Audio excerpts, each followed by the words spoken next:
ఒక గొప్ప కార్యక్రమం చేస్తున్నారు. అంటే సమాజం కోసం మీరు త్యాగం చేస్తున్నారు. మీరు చేసే కార్యక్రమం ఎవరో చేయలేని కార్యక్రమం. అలాంటి కార్యక్రమాన్ని ఒక శ్రద్ధగా ప్రజల కోసం చేస్తున్నారు. మీరు చూపించే చొరవ ప్రజా ఆరోగ్యానికి దోహదం చేస్తుంది. ఒక మాటలో చెప్పాలంటే ఒక మంచి సేవ. చాలా మంది ఉద్యోగాలు చేస్తారు, ఇలాంటి వ్యాపారాలు చేస్తారు, కానీ మీరు చేసే పని వల్ల అనేక మార్పులు వచ్చాయి.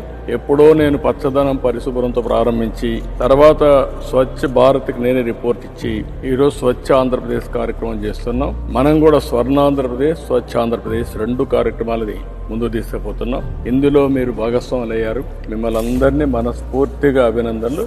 మీ అందరికీ పాదాభివందనం చేస్తున్నా. మీ సమస్యలు కూడా చెప్పారు. నాకు ఆధునీకరణ కూడా వస్తా ఉంది, మెకనైజేషన్ వస్తా ఉంది. ఇప్పుడే మన వాళ్ళతో నేను మాట్లాడాను. వాళ్ళు కూడా వాళ్ళ ఇబ్బందులు చెప్పారు. ఇప్పుడు కూడా డ్రైన్లో దిగడం ఇవన్నీ ఉన్నాయి. ఇవన్నీ కూడా పరిష్కారం అవుతాయి. మీ సమస్యలన్నీ కూడా ఎట్లా పరిష్కారం చేయాలి, ఏ విధంగా మీకు కూడా అందరితో సమానంగా భవిష్యత్తు ఉండాలి, అవన్నీ కూడా నేను ఆలోచిస్తాను, న్యాయం చేస్తానని మరొకసారి హామీ ఇస్తూ మీ అందరికీ సెల్యూట్ చేస్తున్నా. నమస్కారాలు, ధన్యవాదాలు.